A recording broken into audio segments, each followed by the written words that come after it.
The following is a preview of a Patreon exclusive.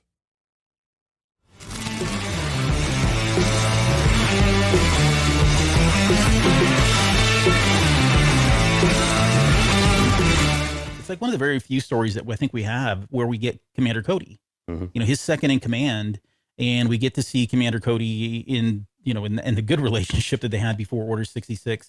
But he does comment on that. He says that I miss him. He says, and again, before we get to the flashback, and he's talking about Cody, he says, I miss him to this day, even though he eventually tried to kill me. So it goes with my friends, it seems. Yeah. Speaking, of course, about, Anakin and now Commander Cody and who knows, a number of other clones. That was such a great line. You can't help but chuckle at it because it is true. It is true, yeah. But the only one thing about, what do you feel about this? Like the one thing that kind of, I wouldn't say bothered me, but was kind of sad. It doesn't sound like we get any more, like there's no Commander Cody story coming that, they make up and, he's going to show up in the Bad Batch and everything's going to be fine. Or maybe that still can happen, but it doesn't sound, at least for like Kenobi, they never reunite. Like that was the last they saw of him, when him taking that shot at him on the side of the cliff there. I think it's still possible that they could, but it would be, there wouldn't be a lot of meaning to it when they did, or there definitely wouldn't be any kind of reconciliation. And so even if they do meet up, I think it would be very limited in scope. So I think more or less, though, you're right. There's not any kind of, hey, man, I was under the influence of the chip. I was trying, there was nothing I could do. I'm so sorry.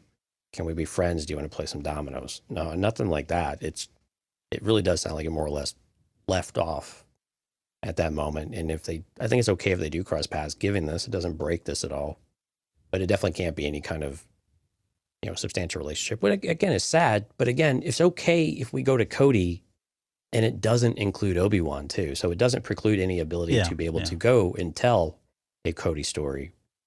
But definitely the story between these two appears to be told as far as anything beyond Order 66 as a commander in general.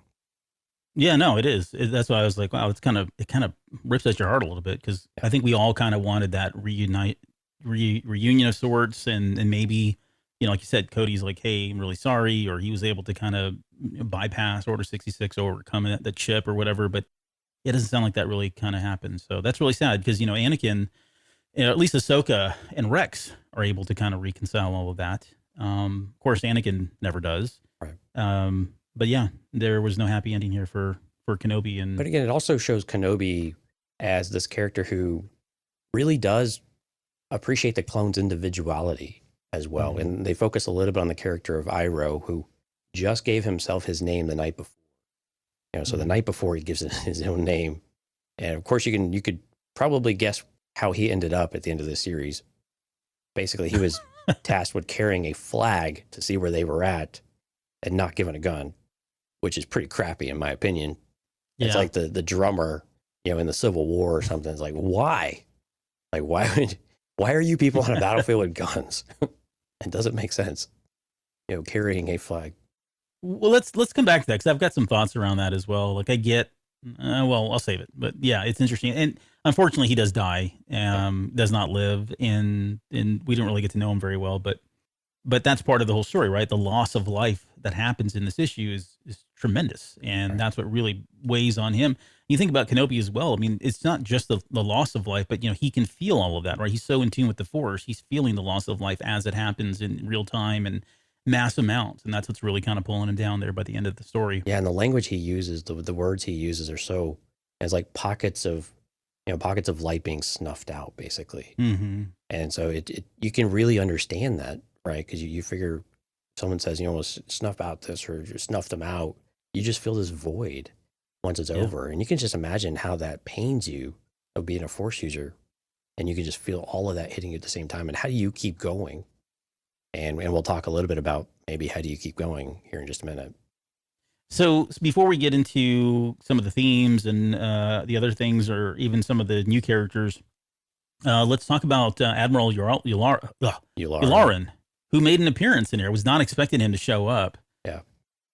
They did not paint him in the lightest or brightest of lights at all. If you read my notes, it says Admiral Yularen's a and so we're on Patreon, so I can say that. Yeah, right. This is the. I don't know if we can or not, but I don't know. I'll bleep it out in the official Bleep one. it out. Yeah. But he's not. Yeah, you're right. No, he is. He's very to the point. He doesn't, so, and I'm sorry to interrupt and steal. So the principle is that they want to storm this bridge, right? But he's like, we have to take it in two phases. You have one group over here, and you have another group on the other side. You converge and meet in the middle. And they're like, why would we divide our forces on two weakened fronts and do this? He's like, well, it's simple. If one of you gets completely obliterated, the other one at least still has a chance to be successful. It's like, wow, jerk face. Yeah. Yeah, I don't know.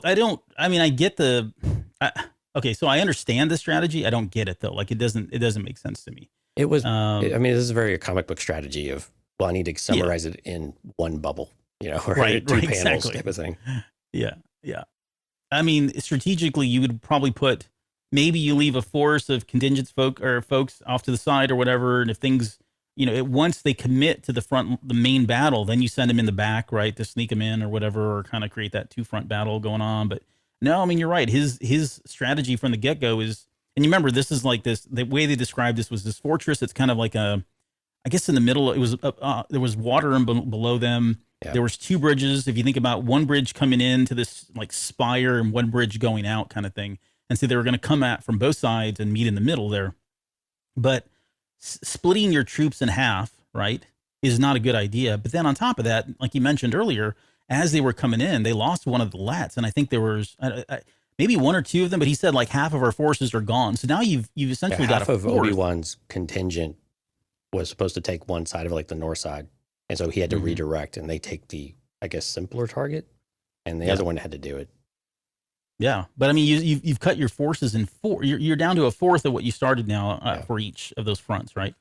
So it was really and that's kind of so the premise also is that it went really bad. It was going very horribly wrong. Kenobi turned the tide of the battle himself. I mean, single-handedly did it, and it was in that moment before he did it that he was struggling with, like, why am I doing this? I hate this. I hate war. This is not what the Jedi are supposed to be doing.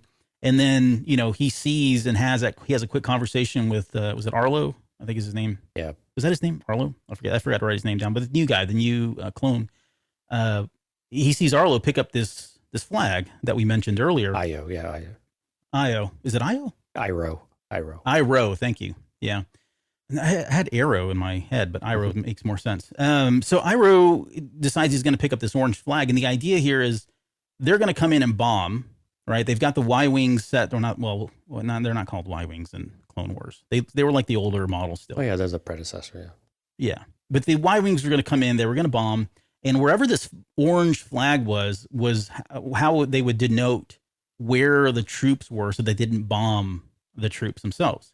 Like, first off, like, I don't know that this was very Star Wars-y. Like, there are other ways that they probably could have done this. You know what I mean? Like, there's probably electronic ways. Mm-hmm. However, for the story, I think it actually worked. I actually thought it was kind of cool because it did, for us, it grounds it back into, like you said, like Civil War times, pre-guerrilla tactical war type warfare.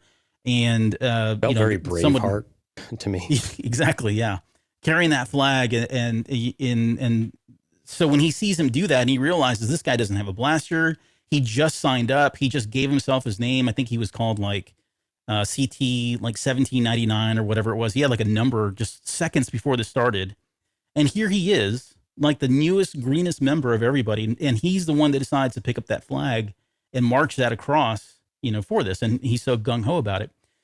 And that was what sparked Kenobi to feel like, I need, like, my role as a Jedi, regardless of the fact that I'm in a war, is I need to protect lives. And I need to protect lives like his. Like, right. I should be doing this for himself. And then he just goes on this, like, rampage. He gets into a monologue, right, with like, Rocky kind of stuff, music playing in the background. And he kind of takes a charge and turns the tide of it. Was it a killing montage? Yes, it was. It was a very killing montage. Oh, they didn't really show a lot of the killing. Oh, you just assume that he did it. I mean, most of it's droids. Most of it was droids. But again, and that was the point, though, is that while Kenobi was, scared and thought about, he didn't want to be here, preserving and protecting life motivated him to do it. And as he got, and this is part of the problem, right? As he got more comfortable and got into the motion of it and went on this rampage, if you will, he Mhm. started to say, it got a lot easier. I got more comfortable with war with each, life he took, quote unquote, and of course there was a huge loss of life at the same time because you can't have one without the other. And of course that also means his troops as well. But it started Yeah. to speak a bit to the hubris and the creeping of how do you manage war and how do you as a Jedi shield yourself from some of this stuff. And again, he's feeling all of this loss around him. He talks about, and the way to do that, I mean, it's almost like he's drawing a bit on that dark side and that that hubris and that lack of humility as he's going through that. You start to believe that you really can do anything, and it's potentially beyond confidence. Did you read that as a potential gray area that he was skewing into just a little bit with his admission to some of that? I think so.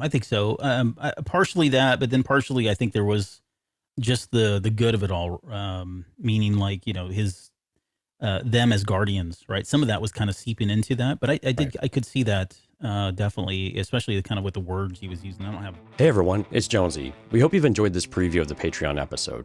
If you'd like to listen to the episode in full, we invite you to head over to cantinacast.com/Patreon. Access to this episode begins at the $2 After Dark tier.